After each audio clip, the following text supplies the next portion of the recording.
In previous video, we have discussed regarding internal structure of dicotyledon root. Now, in this video, we are going to discuss regarding internal structure of monocot root and monocot stem also. So, let's start with the internal structure of monocot root. So, the transverse section of monocot root shows following anatomical details. First of all, epiblema, secondly cortex, third endodermis, fourth pericycle, and last region, that is stele region, which includes vascular tissue as well as pith. So, let's see the diagram and then we will discuss one by one these anatomical details.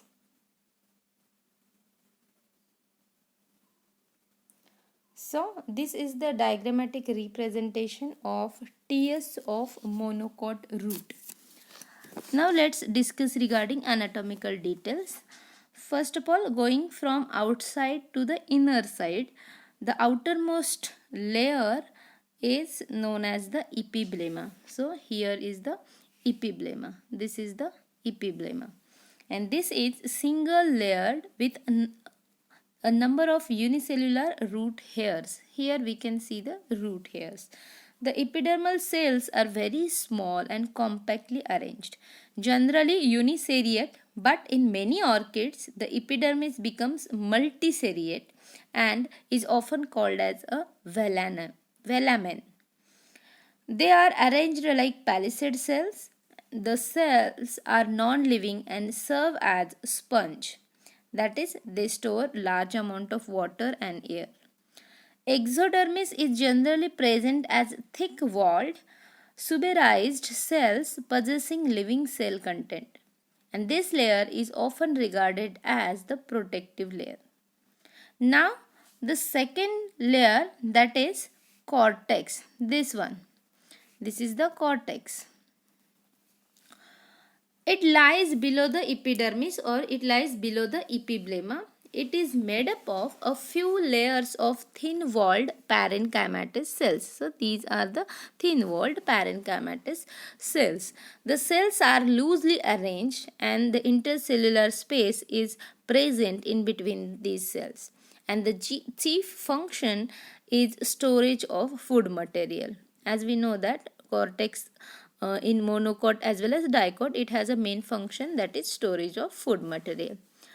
Next part, that is the innermost layer of cortex, is endodermis. This one is the innermost part of cortex, endodermis. It is single layered and composed of barrel shaped cells. The radial and inner wall are extremely thick as compared to the outer walls. The thickening of wall is due to deposition of suberin. A few thin-walled passage cells are present which are meant for diffusion of water and minerals.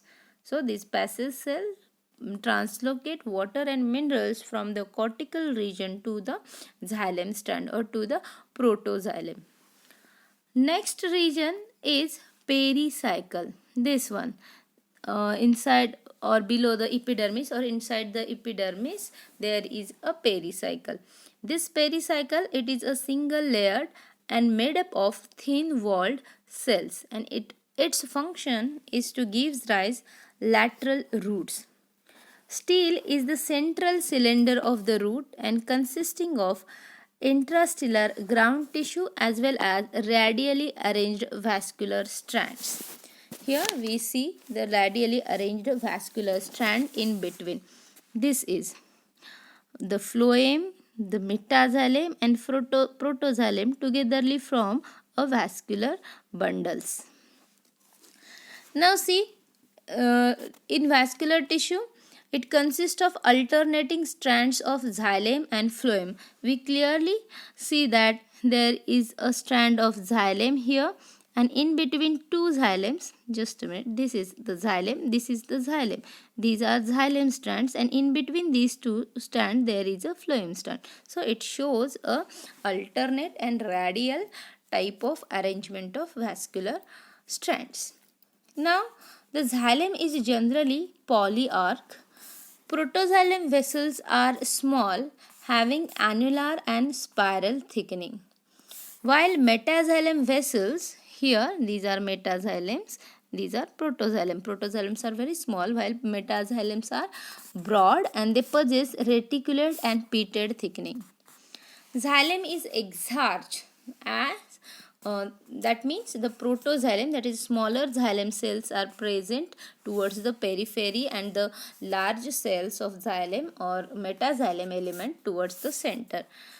And the phloem consists of sieve tubes, companion cells and phloem parenchyma. And this is togetherly called as a vascular bundle or a radial type of vascular bundle.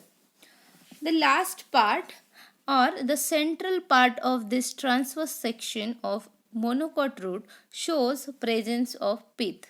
So pith is the central part of stele is occupied by well developed pith, and the pith is generally parenchymatous in nature. In some monocotyledonous plant, the pith is sclerenchymatous, for example canna plant.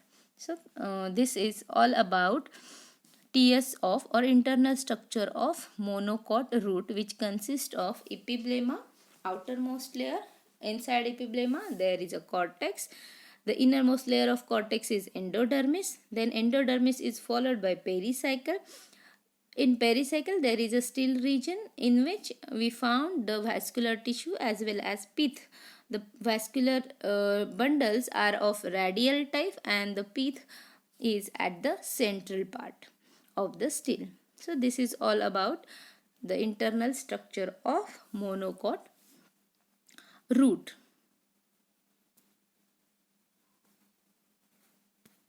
Now let's talk regarding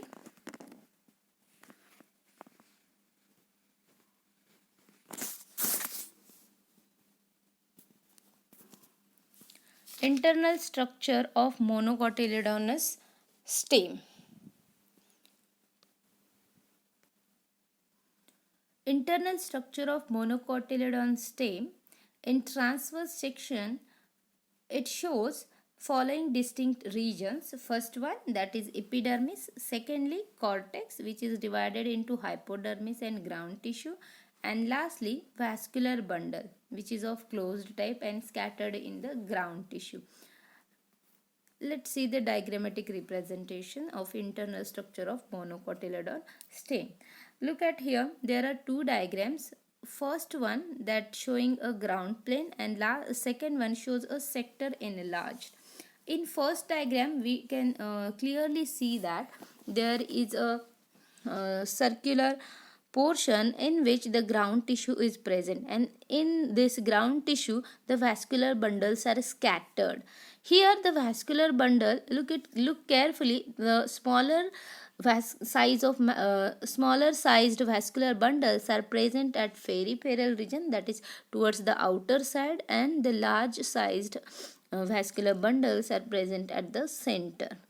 So let's see in detail what is there in the internal structure of monocotyledonous stem. Look at the enlarged portion of the section here.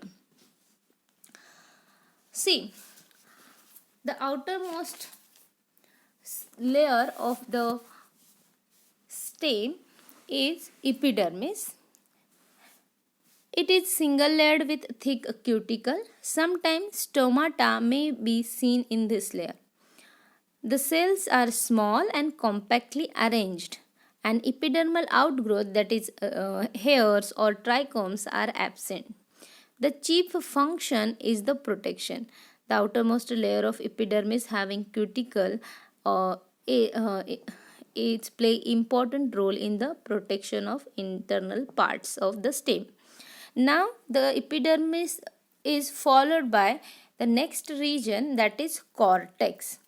Now here the cortex is differentiated into hypodermis and ground tissue.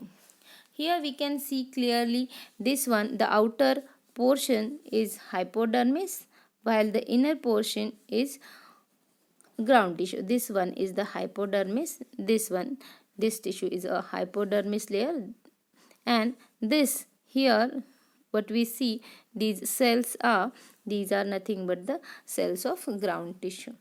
Now let's see characters of hypodermis. This hypodermis lies below the epidermis, immediately below the epidermis, and it is made up of sclerenchyma cells. So it is usually 2 to 3 layered sclerenchymatous cells. Sclerenchymatous in nature. The cells are thick-walled and compactly arranged, and this layer of hypodermis, which is sclerenchymatous in nature and which is compactly arranged with thick-walled cells, gives rise to a mechanical support or strength to the stem. Secondly, ground tissue. Here, this is the ground tissue. It lies below the hypodermis. It consists of thin-walled parenchymatous cells with intercellular spaces. Like dicot stem, it is not differentiated into endodermis, pericycle and pith, but it occupies a major portion of stem along with scattered and closed type of vascular bundles. Already we have seen in the ground plane, or we have observed it in this one. Look at here, the bluish color shows the ground tissue, which does not differentiated into endodermis, pericycle or pith. Instead of that, it occupies the major portion of stem along with the scattered and closed type of vascular bundles. Now let's see how the vascular bundles are in monocot stem. In monocot stem, each vascular bundle consists of xylem and phloem, but the cambium is absent. So, vascular bundle is called as closed type of vascular bundle. So, there is a no secondary growth due to absence of cambium in vascular bundle. Comparatively, peripheral bundles are very smaller than the central ones. Each bundle is surrounded by bundle sheath. Xylem is Y-shaped. Look at here, the xylem is Y-shaped like this. This is the xylem cells which are present in a Y shape. Consist of metaxylem and protoxylem. Small tracheids are found. Some of the protoxylem cell get degenerated and a cavity is formed. Here, some of the protoxylem get degenerated and the cavity is formed. And this cavity is called as a lysigenous cavity of water. Phloem consists of sieve tubes and companion cell. Here is the phloem, and this phloem consists of sieve tubes and companion cells. The outer phloem is called as protophlloem and the inner phloem is called as a metaphlloem. The phloem parenchyma is altogether absent in monocotyledonous stem, and the example of this is the maize stem. So this is all about internal structure of monocot stem. Example is maize.